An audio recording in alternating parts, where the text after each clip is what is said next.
Hi, Linda Bowen here from stampingwithlinda.com, your cardiologist since 1997, helping you create cards from the heart. It's Tips and Techniques Friday, and today I'm going to be focused on some tips and techniques that you can do with the Dainty Flowers Designer Series paper. Now remember, this Designer Series paper is a paper that you can get free during a celebration. It does match a bundle within the catalog, but today I'm just going to be focusing on the Designer Series paper. I'm sure you've seen lots of people doing cards with this paper. It's very beautiful. You can cut it at the 5.5, 5 1/4, or 5, and then cut in 4 or 3 3/4 to get nice little pieces like this to make your card. There's a lot of those kind of cards out there, but today I'm going to do just a little bit different. What I'm going to do is I am going to take this folder, and I'm going to take my Fern 3D folder. I've been showing you a lot of different ways that we can use our folders to change up our projects, and one of them is changing up our project with our Designer Series paper. I'm going to head over to my Stampin' Cut and Emboss machine and run that through my machine,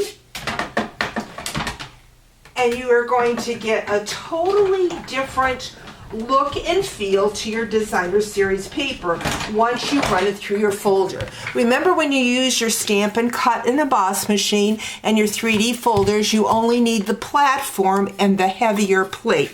So I've run that through, and this is what I got. I don't know how well you can see, but I've got a lot of emboss there from the image. So I'm going to set that aside. I'm going to bring in a scrap piece of paper. I'm going to bring in my old olive ink pad and my blending brush. And what I'm going to do is I am going to totally change this Designer Series paper. Not only by embossing on it, but now I'm going to sponge it so that it takes away the whiteness and the sharpness of this paper. Now we can do this with any color paper, or excuse me, ink pad and blending pen. I've done it with the pinks, the purples, done it with soft suede and crumb cake, and every time my card looks different because I am changing that Designer Series paper. Now you can change your folders and your inks. So we've got this, and we've totally changed the look of that paper. I'm going to bring back that Designer Series paper, and you can see what a difference from the real white to now the old olive. And then what I did, remember, you can cut at 5, 5 1/2, whatever across here, but you get a strip of plain paper, and that looks like this.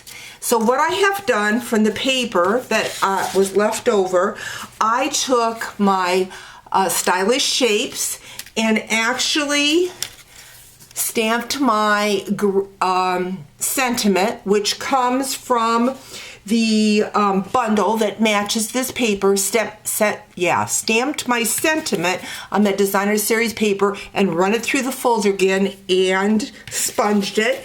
So now I'm ready to assemble my card.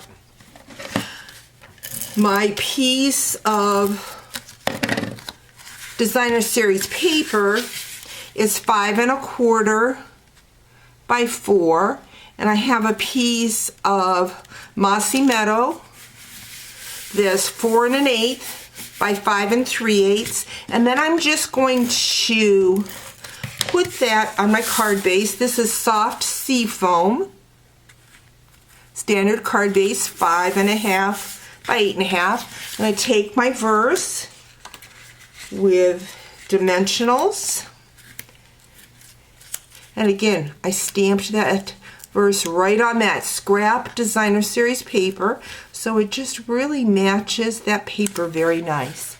And there you have some fun tips and techniques to change up your designer series paper. I'm going to bring that designer series paper back in so you can see how different it looks when you have sponged it. Here's another card I did. This one I did not emboss. I just used the sponging technique without the folder. So some fun tips and techniques with our Dainty Flower Designer Series paper that you can get now till the end of February or while supplies last during our celebration sale. Hope you've enjoyed these tips. Talk to you real soon. Bye-bye.